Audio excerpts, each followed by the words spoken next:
Olá pessoal, tudo bem com vocês? Sou o professor Alexandre Sugimoto e vim aqui dar sequência, continuidade na unidade 3 da disciplina de Geometria Analítica.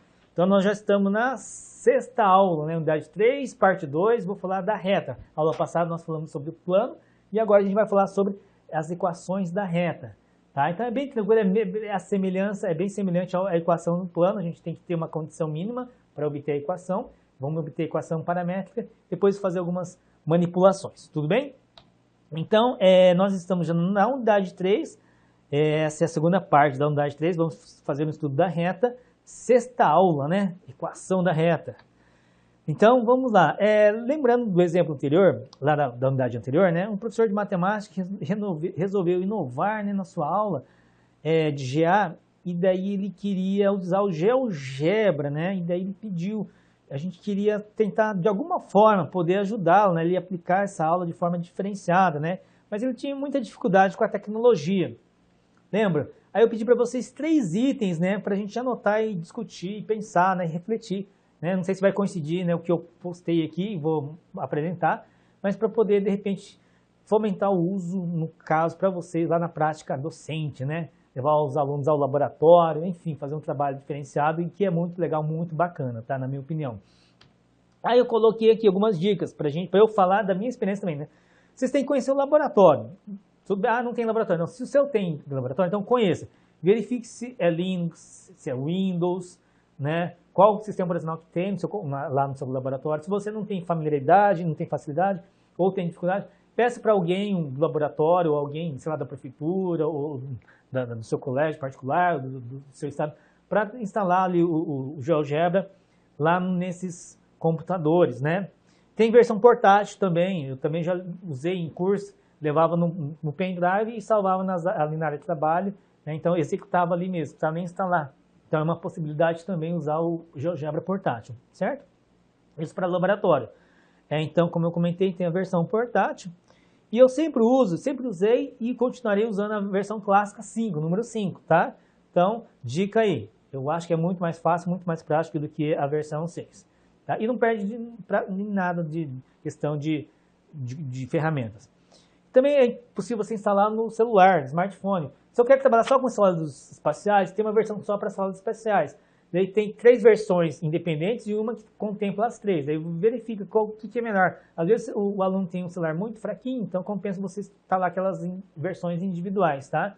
Tudo bem? Mas é uma possibilidade. Então, eu não tenho laboratório. Então, tenta ali.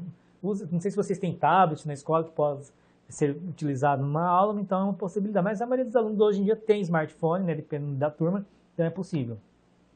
Dominar o conteúdo, mas isso eu tenho certeza que vocês dominarão, né? Então estude bastante, né? Saibam das definições, dos conceitos, para não ser surpreendido, né? Mas nada impeça que vocês não consigam responder também, né? Isso não é nenhum pecado. Perguntei, não sei responder. Estude e depois responde, né? Então, conhecer bem as ferramentas do GeoGebra, isso eu acho importante. Você não tem que conhecer, dominar a ferramenta GeoGebra, mas é muito interessante você conhecer, praticar bem os exercícios que você vai trabalhar, os conteúdos que você vai trabalhar, né? Tente fazer algumas coisas de várias formas, é o mesmo exercício, por exemplo, ou o mesmo exemplo, tá? E aí eu deixei já na aula passada e deixo mais uma vez aqui a dica, né, de um site, né, para vocês. Tem vários PDFs, vídeos, né, tutoriais para vocês trabalharem, né, aprender o GeoGebra, desde o mais simples até o mais avançado, certo? Bom, agora a gente vai para retas, né, parte 2 da unidade 3 e fechar isso aqui, essa unidade. Então, equações paramétricas da reta. O que nós precisamos para definir uma equação de uma reta? Tá? Então, geometricamente, a questão de existência para ter uma reta, a gente precisa de um ponto e uma inclinação, uma direção. Lá no plano cartesiano é ponto e o coeficiente angular. Aqui, na verdade, a gente vai trabalhar com retas na terceira dimensão. Então, nós precisamos de um ponto e um vetor, uma direção, tá? Um vetorzinho, né? Que vai dar essa inclinação. Tudo bem? Então, um ponto e sua direção. Quem vai dizer isso é o vetor. Então, dado um ponto e um vetor, a gente consegue definir uma reta. Ou, equivalentemente, eu posso ter 2 pontos distintos, é o suficiente para eu definir a equação de uma reta. Então, 2 pontos distintos, na verdade, 2 afirmações quase que equivalentes aqui, né? Certo? Então, por um ponto, eu consigo definir uma reta? Não, por um ponto existem infinitas retas. Certo? Tá? E um vetor garante a existência de uma reta? Não, existem infinitas retas com a mesma direção. Mas, alinhando este ponto e este vetor, essa direção, existe uma única reta que passa pelo ponto A e tem a direção do vetor Vzinho. Certo? Agora sim estamos em condições de definir a equação de uma reta. Então, dados os dois pontos, obtém as equações paramétricas da reta, né, que passa por P1 e P2. Então vamos lá, eu tenho P1 e P2, que a gente conhece, e vou marcar um ponto P genérico aqui. Ponto PXYZ. Perceba que a gente tem um conceito que diz o seguinte, P1, P2 e P1P, o que significa? Eles são LD, são colineares. Logo, existe um K tal que um é múltiplo do outro.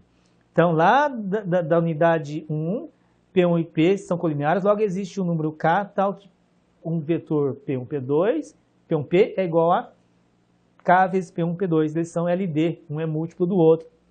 E daqui a gente pode explorar o seguinte, quem que é o vetor P1P? É P menos P1, tá?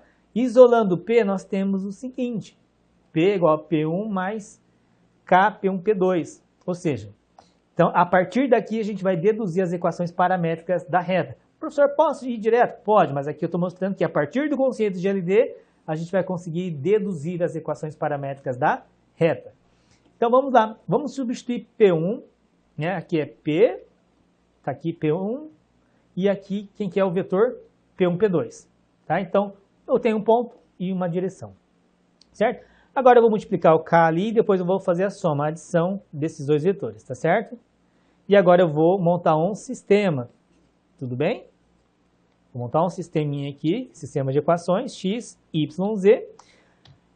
Tá aqui, essas são as equações paramétricas da reta que passa pelo ponto P1 e tem direção do vetor P1, P2.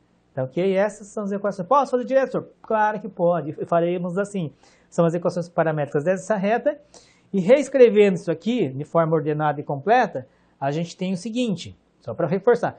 Aqui estão as coordenadas do ponto P1, aqui estão as coordenadas do vetor P1, P2, né, que é o que a gente precisa para obter as equações paramétricas. Certo? Fácil, né? Bem semelhante lá ao do plano. Certo? Bom, então posso fazer direto? Claro que pode, sim, sempre. Beleza? Então agora vamos para o exemplo. Mostre que os pontos A, B e C estão alinhados. Então primeiro eu vou obter a equação da reta que passa por A e B, e a partir das equações dela eu vou ver se o ponto C pertence a ela ou não, tá? Semelhante ao do plano. Então vamos definir as equações paramétricas que passam por A e B, e na sequência a gente vai substituir as coordenadas do ponto C nas equações de AB e ver se tem solução, certo? Então nós temos um ponto, né, e a direção. Estou obtendo as equações da reta que passa por AB. Passa pelo ponto B e tem direção no vetor AB. Ponto e vetor.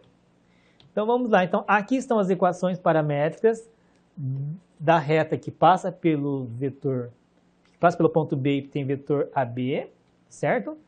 Ponto B, vetor AB. E agora, tá? Vou substituir as coordenadas do ponto C aqui nessas equações paramétricas. Então, eu coloquei as coordenadas do ponto C aqui. E tem que mostrar que existe K, vai ter que dar nas três linhas o mesmo valor. Aqui acho que eu consigo até fazer mentalmente. Isola K vai ficar menos 2 sobre 4, que vai dar menos meio. Olhando aqui na segunda linha, vai ficar menos 1 sobre menos 2. Ah, tá, menos 1 sobre 2. Isolando K aqui, vai ficar 4, tira 3, vai dar 1 sobre menos 2, vai dar menos 1 sobre 2 também. Pessoal, eu já fiz, tá? Então, substituindo aqui, nos três casos, desconfigurou, desculpa, K vai ser igual a menos meio. Portanto, o ponto C pertence à reta definida pelos pontos AB. Ou seja, essas são as equações paramétricas de uma reta. E o ponto C pertence a essa reta. E o parâmetro associado a ele é menos meio, né? É o parâmetro do ponto C, neste caso aqui, certo? Bom, portanto, os pontos A, B e C estão alinhados. Desculpa aí, pessoal, desconfigurou aqui, mas tudo bem, isso dá para entender. certo? Ou uma outra solução para esse probleminha, né? Eu quero mostrar que os pontos A, B e C estão alinhados. Então, vamos lá. O que nós faremos? Vamos lá, a gente vai usar agora o conceito de LD. Então, os vetores AB, eu fiz de 3 maneiras, por isso que eu estou tentando qual que é. Vetor AB e a vetor AC, esses 3 pontos estão alinhados se o vetor AB e o vetor AC forem LD. Tá? Então, A, B e C estão alinhados se o vetor AB e o vetor AC for LD, ou seja, um múltiplo do outro. Tá certo? Então, A, B e C são alinhados, isto é, se existe um K, tal que um é múltiplo do outro. Certo? Então, vamos lá. Então, quem que é o vetor AB? É só fazer B menos A, tá, pessoal? Quem que é o vetor AC? É só fazer C menos A. Eu já fiz aqui. Agora eu multiplico K em cada entradinha ali. E agora eu vou isolar, eu vou pegar, formar 3, né? Igualar 3 vezes aqui o K, aqui no primeiro, no segundo e no terceiro. E vou isolar o K nos 3. Tem que dar sempre o mesmo resultado. No caso que deu K igual a 2 nas 3 equações aqui. Portanto, esses dois vetores são LD, ou seja, têm a mesma direção e, portanto, estão alinhados, tá certo? E agora, para uma terceira versão aqui, como que eu mostro que esses 3 pontos estão alinhados? Então, a gente vai usar o produto vetorial, tá? Então, lembra que o produto vetorial nos dava uma área, tá? Mas se esse ponto C estiver aqui, descer, e parar aqui, a área degenera, fica zero. Então, se eu tentar calcular a área desse paralelogramo e zerar, é porque os 3 pontos estão alinhados, não tem área. Beleza? Essa que é a ideia. Então, se o ponto for estacionar degenerando ali, então a área não vai ter área, esse triângulo aqui, ou paralelogramo aqui, né? Essa que é a ideia. Então, só para vocês, tá? Então, esses 3 pontos estão alinhados se a norma do produto vetorial for igual a zero, ou seja, a área, digamos, do paralelogramo for igual a zero, ou do triângulo, né? Então, vamos lá. Então, a gente tem aqui o vetor, calcular o produto vetorial, tá? Então, IJK, agora eu vou pôr 4 menos 2 e menos 2. Agora o vetor AC, 2 menos 1 e menos 1. Isso vai ser igual a I que multiplica. Menos 2 vezes menos vai dar menos, menos vai dar mais. Menos 2 vezes 1 vai dar mais 2. 4 que multiplica menos mais, menos 2. Isso eu não estou, vamos ver. Menos J que multiplica. Agora eu vou fazer outra parte aqui, tá? 4 vezes 1 vai dar menos 4, menos 2 vezes menos 2 vai dar menos 2, menos com menos vai dar mais 2, 2 vezes 2, 4. Tem que dar zero, agora que eu lembrei, né? Tá certo. Mais K que multiplica esse bloquinho, 4 vezes menos 1 vai dar menos 4, menos da fórmula, menos 2 vai dar menos 4, menos com menos vai dar mais 4. Então tá aqui, vai ficar I que multiplica 0, menos J que multiplica 0, mais K que multiplica 0. Portanto, 0, 0, 0. Isso aqui é a norma, é o produto vetorial, né? Não é a norma não. Se o produto vetorial é igual a 0, claro que a norma dele só pode ser quanto? A norma só pode ser 0, ou seja, a área zerou. Então, não existe paralelogramo nem triângulo. Portanto, ele é degenerado. Então, esses 3 pontos estão alinhados. Eu coloquei mais para a gente relembrar o conteúdo, os conceitos, tá, pessoal? Então, mostrei que a norma dá zero, o produto vetorial dá o vetor nulo, na verdade tem a mesma direção, né? E claro, estão alinhados, né? Também, beleza? E agora vamos lá, não sei se é o último ou o penúltimo, mas vamos lá. Seja π o plano com a equação 3xy menos mais 2y menos 5z mais 4 igual a zero, obtenha as equações paramétricas da reta perpendicular ao plano que passa pelo ponto A. Então, eu tenho isso aqui, a equação de um plano, chamar ele de π.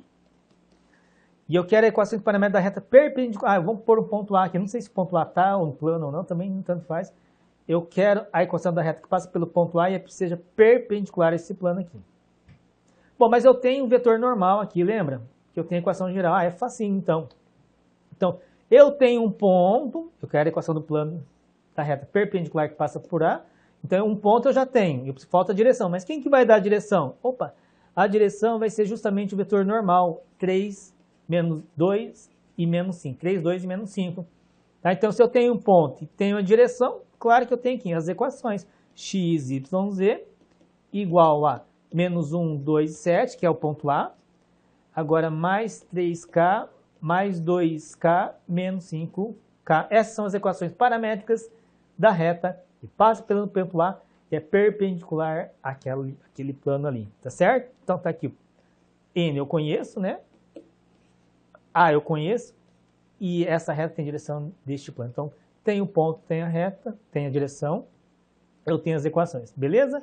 Então aqui está o ponto A, e aqui estão as coordenadas da reta, beleza? A e N. Bom, agora sejam Π1 e Π2 planos com equações x mais 2y menos 8 igual a 0. Então eu tenho duas equações, Π1 e Π2, né? X mais 4y menos 2y mais 4 igual a 0. Encontre as equações paramétricas da interseção. Vamos lá, então. Bom, pessoal, quando eu falo interseção de planos, ela pode dar uma reta, que é um caso, esse exemplo aqui vai dar uma reta, tá? Então, a interseção entre dois planos pode dar uma reta, então se eu quero a equação da interseção, eu quero a interseção dessa reta aqui, a equação dessa reta. Então a gente vai precisar de uma direção e um ponto. Então esse que é o objetivo. Entretanto, se de repente eu posso ter um caso assim, que a interseção entre dois planos dá o conjunto vazio, no caso retas paralelas. E nesse caso aqui, se fosse para perguntar, verifique se esses dois planos são paralelos. Basta mostrar que N1 e N2 são LD, tem a mesma direção, tá certo?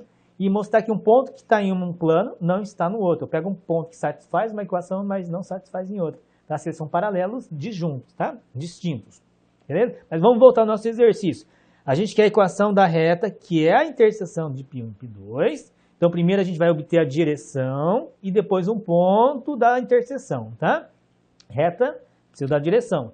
Quem que é a direção? A direção vai ser justamente o produto vetorial de N1 com N2, tá certo? Então, tá aqui. Então, o produto vetorial de N1 com N2 vai dar justamente a direção dessa reta R, que é a reta da interseção, ok? Então tá, eu tenho N1 e N2, que eu vou obter a partir dos coeficientes de x, y, z, aqui o N1 e aqui o N2. Então agora a gente calcula o produto vetorial que vai dar a direção da interseção, que é uma reta. Então, N1 é 1, 0, 2, N2 é 1, 4, menos 2.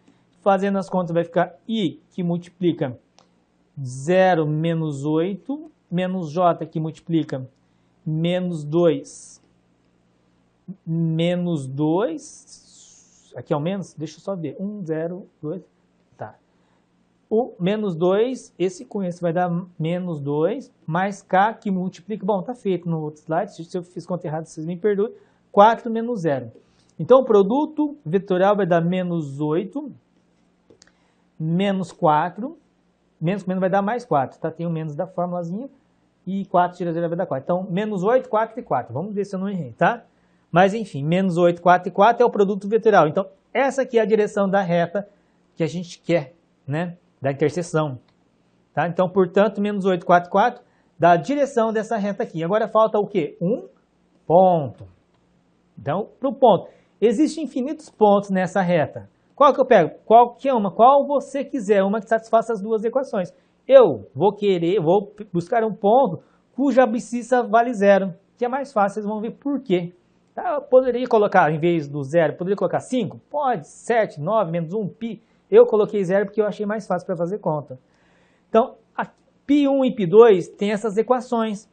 Então, eu vou chamar de x igual a 0 e substituir aqui. Então, eu estou usando o ponto da interseção cuja abscissa vale 0 e vou calcular o y e o z. Beleza? Então, tomando x igual a 0, aqui vai zerar, vai sobrar um sisteminha mais fácil para resolver. E resolvendo esse sisteminha aqui, a gente vai chegar aqui, z vale 4 e y vale 1. Então, o ponto 0, que eu peguei inicial, 1 e 4, pertence à interseção, à reta R. Então, eu tenho um ponto também. O ponto P pertence à interseção. Então, e a direção, eu tenho um ponto e tenho a direção, logo eu tenho as equações da reta. Então, aqui o ponto e a direção.